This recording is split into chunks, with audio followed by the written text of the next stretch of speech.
Let's take our Bibles and turn to 2 Corinthians chapter 9 as we continue our series of ministry on biblical stewardship. This has been a very blessed study for me. Of course, as most of you know, we gave some of this little series of study down in Peoria, Illinois at a Bible conference that we were asked to minister at, and we have somewhat elaborated and enlarged upon it in our little study here. And incidentally, by the way, you can tell that there's a little more light in this place. Brian went through it here this last week and cleared out all of those old black bulbs, and so we got some light. Incidentally, why don't you just flick the light right there, Rod, instead of being in the dark? Well, you have light there, see? Yeah. Well, no, that's all right. That's the hallway. So things are much brighter, and we're grateful for that. Now in 2 Corinthians chapter 9, we have been looking at the practice of stewardship.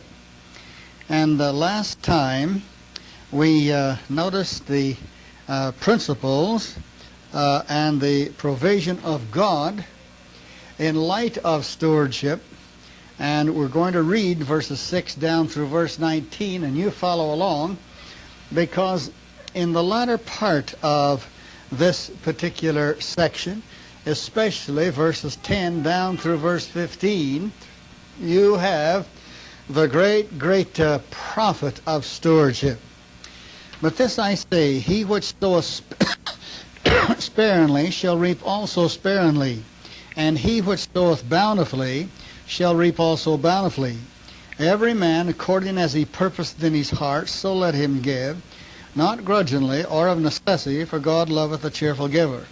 And God is able to make all grace abound toward you, that ye always, having all sufficiency in all things, may abound to every good work.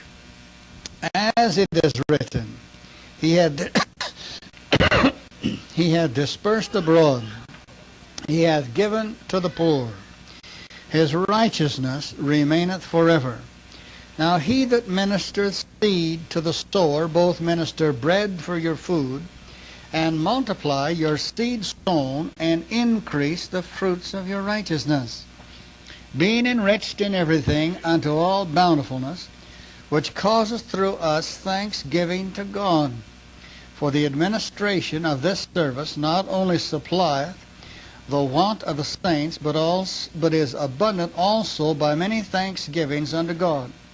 Whilst by the experiment of this ministration they glorify God for your professed subjection unto the gospel of Christ, and for your liberal distribution unto them and unto all men, and by their prayer for you, which long after you all for the exceeding grace of God in you. Thanks be unto God for his unspeakable gift.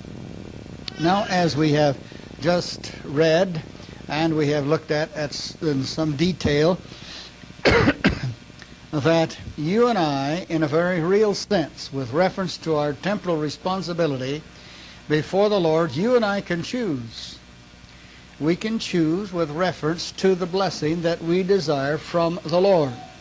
And that choosing is the ministry that we are engaged in with reference to the Lord's bestowal upon us of the temporal means which are ours. And you've got to remember that all things were created by him and for him.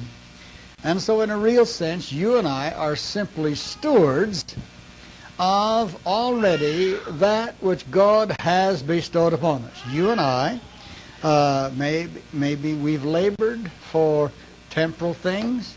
That's fine.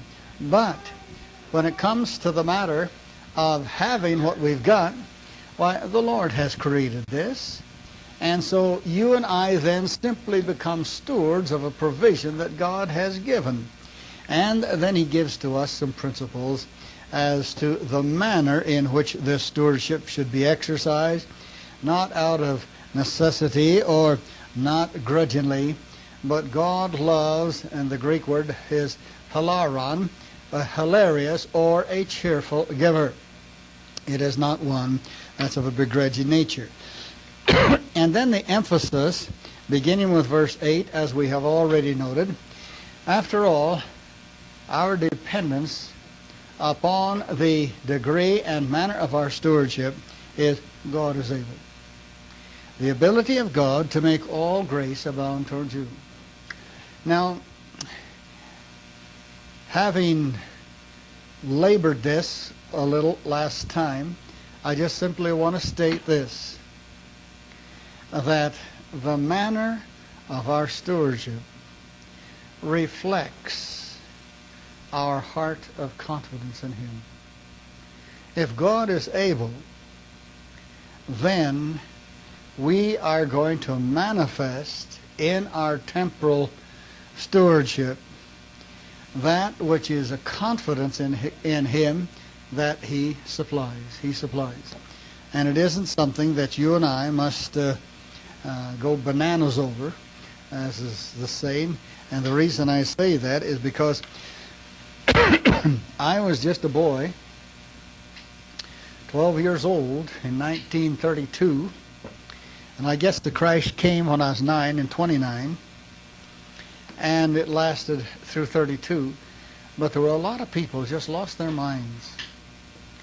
They just simply went off their rocker when the Depression came, and they lost and lost and lost and lost. Well, we don't belittle the heartache and the difficulty that dear people go through when they lose their temporal life's earnings and so forth like that, such as the catastrophes of the fires and the earthquakes, and you name tornadoes, name a number of other things. There's real grief there.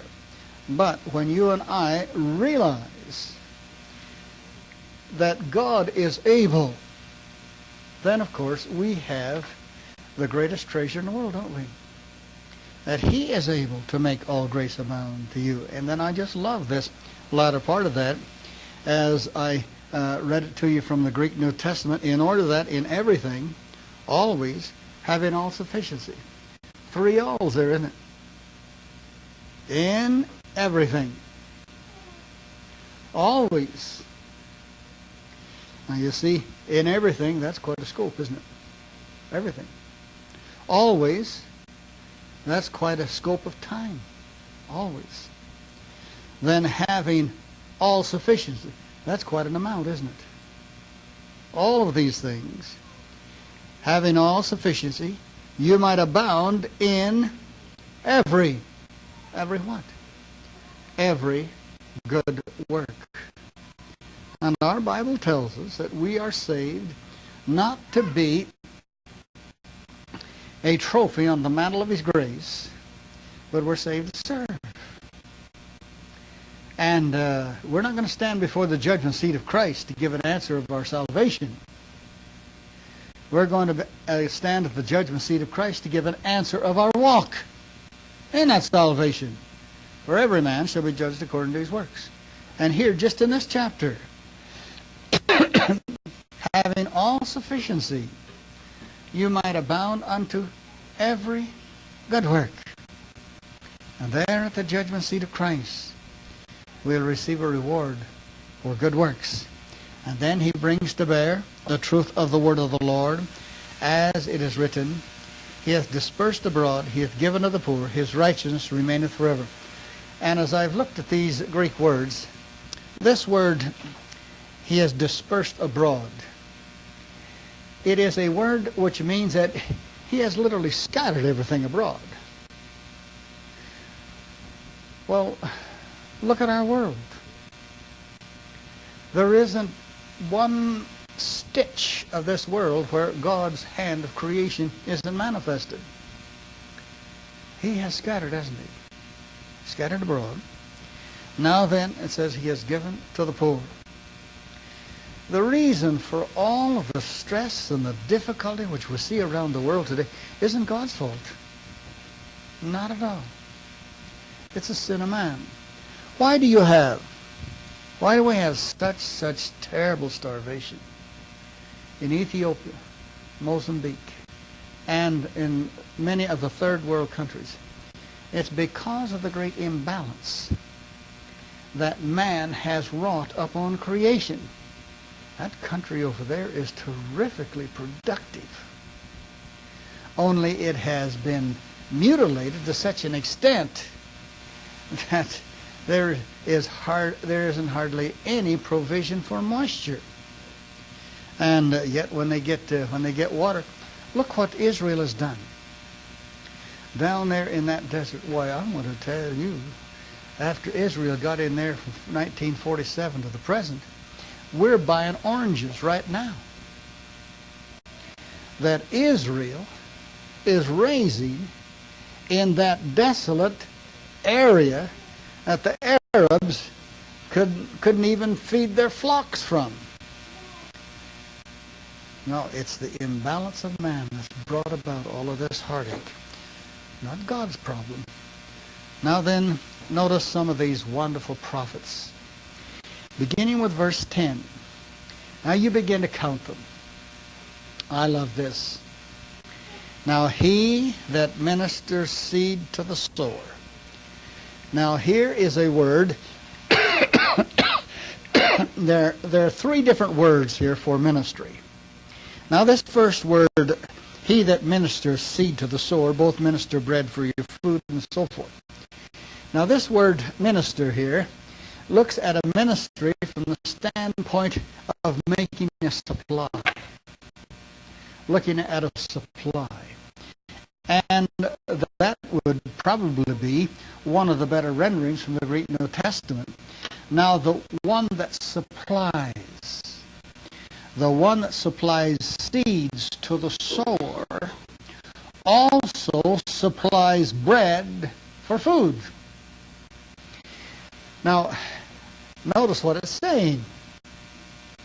It is God that makes a provision for that which He's also made a provision in light of how it's to work for food. So it still goes back to the Lord, doesn't it? The gracious ability of God. You and I sow our seeds. Now then, if I want a nice bowl of baked beans, and I love baked beans, well, I don't go out there in my onion row, do I? And pull a whole bunch of onions to make baked beans. No, the onions are not for beans. Only I like onions in my beans. But you can't make a bowl of baked beans with onions. Now the Lord supplies the seed. That type of seed which is going to result in a type of food. No wonder when we sit down at our meals, we ought to bow and thank Him for that food which He has supplied, because He has supplied the various facets of all the different kinds of seeds upon the face of this earth for such a well-balanced diet. And you and I live in a country where most of us ought to go on diets. It's just bountiful, isn't it? Just great. Now then, He turns around and shows you a great prophet in light of, first of all, the grace that He's given to you and the grace that He's given to me, first of all, in the seed.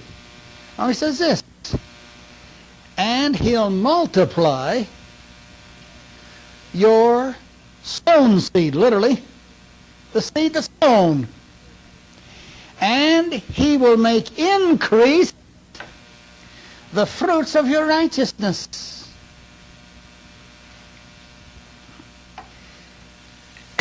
Now we've planted that garden. Now we're going up the rows and we put one little seed in here and one little seed there. Well, off of those bean plants, from one little seed, usually by the time the summer's over with, we want to pull up all of those plants. We get so tired of pulling beans. It's because when that one little seed, God is designed to multiply that seed and to increase. About one little packet of seeds. Packet of seeds. Now then, before this summer's over with, we're not only going to have all of the beans in the world, that is if we have a normal summer, if it ever warms up, we're going to have all of the beans in the world we want to eat and we want to can. And probably a lot of you are going to get in on the bean picking too. That's right. But now he applies this principle to what? He applies this principle to our temporal stewardship. It says he's going to multiply your sown seed, not your stored seed. There isn't any harvest from a grain bin that's full of grain. No, there isn't. That has to be sown in order for you to have more grain than what's in that bin. Because that bin is not going to increase its seed. Same for you and the same for me when it comes to the matter of the temporal bestowment that He's given to us. It's not our securities He's going to bless. It's not our bank account that He's going to bless, even though the bank may give you interest. It's not going to bear the blessing of God. The only kind of blessing that He is going to increase from that temporal business is that you faithfully dispense for the Lord. Because He is not interested in one moment in blessing the pagan rich. He won't do that. But in light of 2 Corinthians chapter 8, He bountifully blessed the poor Macedonian believers in the liberality of their poverty. So here's a principle. We can choose our harvest, our spiritual harvest. We can either put it someplace where the devil is going to use it, or we can put it someplace where the Lord can multiply. And then he goes on and adds this: increases the fruits of your righteousness. This is rather interesting. You see that word fruit? Well, that word fruit is an entirely different Greek word. I labored for a long time just over this to try to get the truth of it. In fact, it comes from the word, for those of you who have taken Greek, it comes from the Greek word ginomai.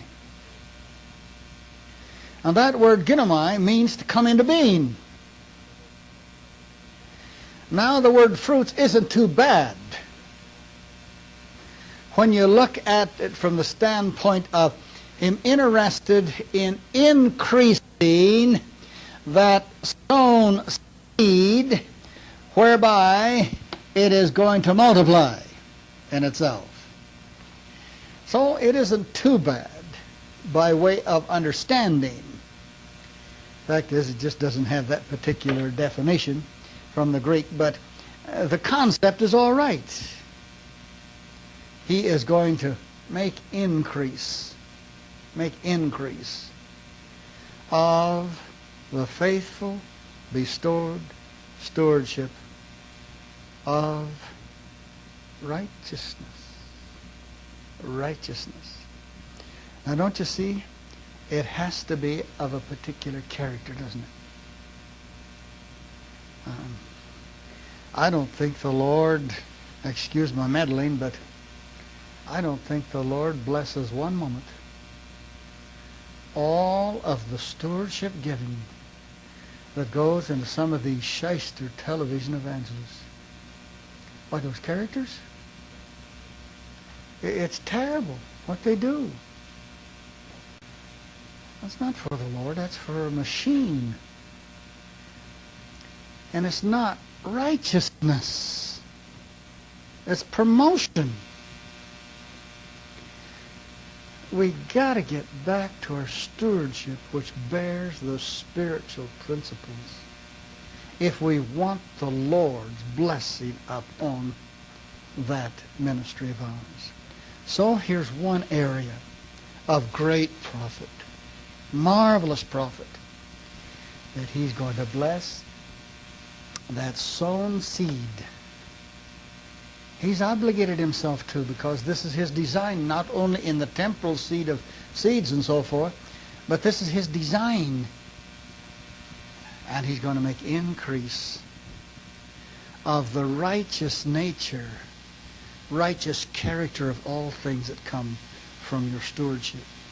Now then, watch this. Verse 11. Don't you love this? Being enriched in everything unto all bountifulness. What's the wealth? The wealth is that you and I want to say something, that we do not enrich ourselves. This happens to be a present passive participle. And the subject is the recipient of the action. We being enriched in everything. For the purpose of what? Bountifulness. This is quite a word, bountifulness. As you look it up in the Greek lexicon, you find that it comes, and in fact it occurs once again down here a little bit later. You find that this particular word means sincerity. It means an undivided, true, absolute, honest, clear mind of simplicity. Nothing shady, nothing wrong, nothing to hedge on, but it looks at bountifulness in its purity. The spiritual bountifulness, the unhypocritical bountifulness, not the begrudging, not the arm twisting of some bird. Absolutely, it's all thrown back on the individual's heart between him and the Lord. Man, I will love that. Granted, he's given us principles, hasn't he? He's given us guidelines. We can choose. Absolutely so. But all the manner of our stewardship, if we want to have great profit, notice what the profit is for such enrichment here, being enriched in everything, not just temporal giving, but in every facet of our life. To all bountifulness, which does something. Look at this. Which causes through us. What? Thanksgiving to God. Thanksgiving to God. You don't have to announce. We're going to have a great praise service. And everyone comes having gargled with Listerine so that they can sing and hoot and holler and raise Cain.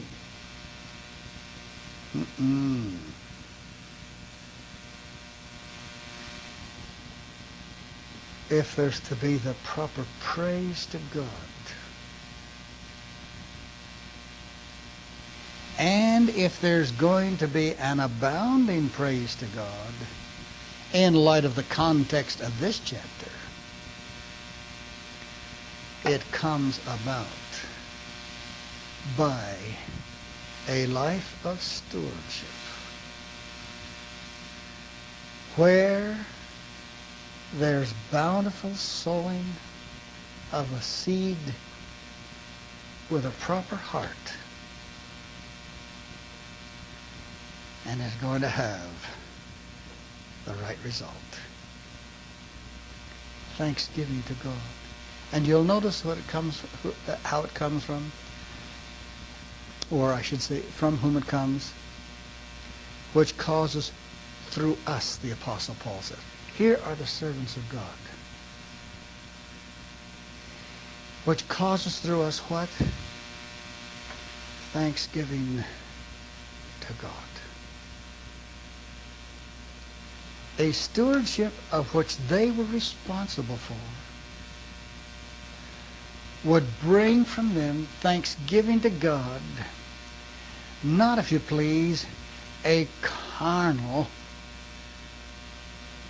deposit of other people's needs. Because, he states this in verse 12, for the administration of this service. I'm going to ask you to watch your Bibles, and let me read from the original language here what it says here. Because the ministry of this service,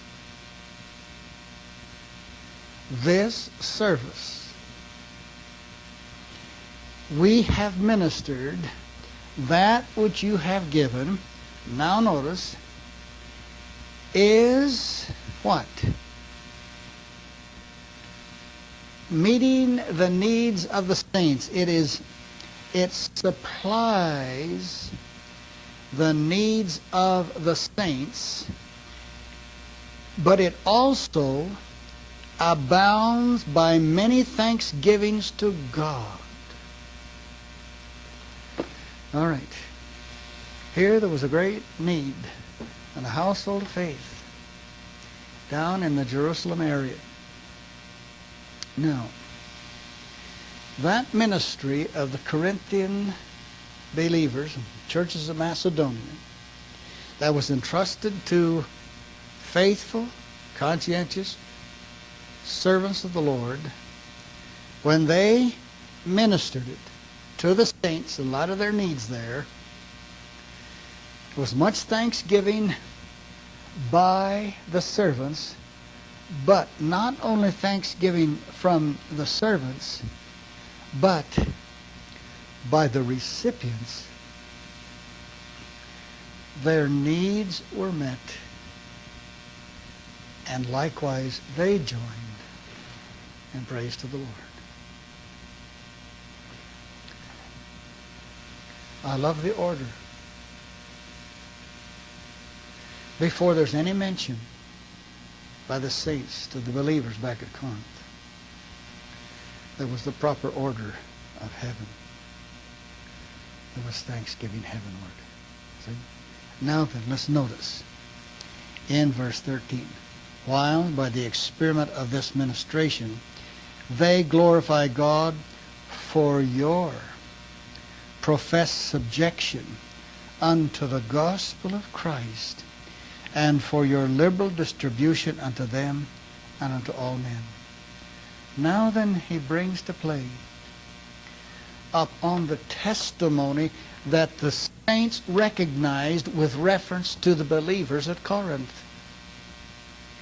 And actually, this experiment of this ministration, that was a little hard for me to get a hold of. So I'll give it to you as I believe it should be. In verse 13, they glorify God by the proof of this ministry. They glorify God by the proof of this ministry. For your professed, your confessed subjection unto the gospel of Christ, and the liberality or the sincerity, the unhypocriticalness of the fellowship unto them and unto all.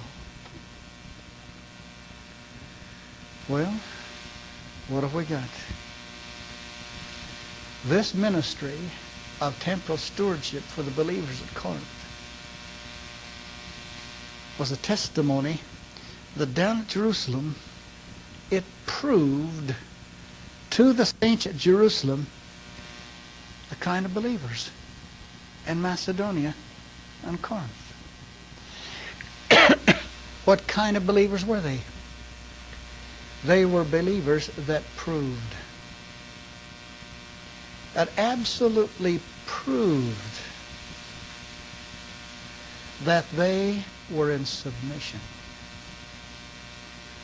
to the gospel of Jesus Christ. The believers up there, they didn't have to write a letter and say, now don't you see what great saints we are by doing this for you, and we want you to know that we obey the gospel. They didn't have to say a word. But their actions proved hundreds of miles away that there was a group of Christians that were in submission to the gospel of Christ. Isn't that a lovely testimony? I wonder what my testimony is miles and miles and miles from here. What's your testimony miles and miles and miles from here? Well, that group of believers had the testimony that they were in submission as obedient to the gospel of Christ. And this was not only true for them, believers, down there, but for their liberal, sincere distribution to other saints as well. Here's a real missionary thrust. Real missionary outreach. Not only in one locality, but in others. Great, great, great indeed. Now then, not only is there praise, but in verse 14, notice this. And by their prayer for you,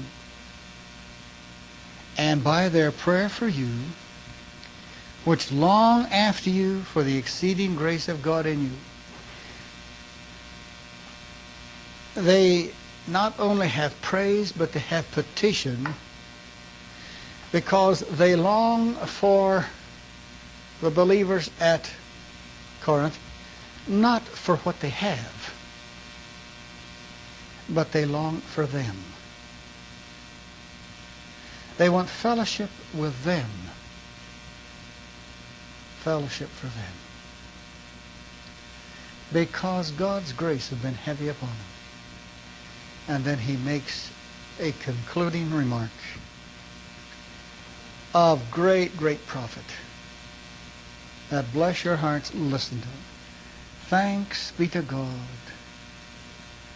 for his inexpressible gift. Although the believers at Corinth have done so much, yet no one could do what God did. He gave a gift that of such liberality that the tongue cannot form the words of proper praise. He sent his Son. For God so loved us that he gave his only begotten Son, that whosoever